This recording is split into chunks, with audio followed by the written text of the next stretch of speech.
Then check out how he describes God. He describes him as the one who sets his glory in the heavens.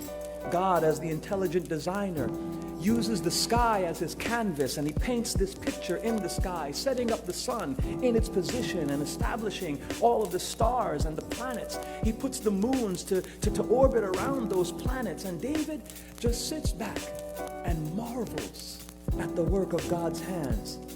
And then he follows it up with a very simple question. Considering all that you've created, God, considering everything that I am observing in the night sky, what is mankind that you are even mindful of them? Human beings, that you would care for them.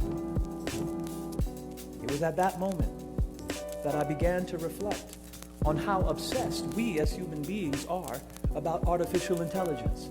How focused we are on maximizing AI to do things that we didn't think were possible. And then I realized that perhaps that is why God is obsessed with us.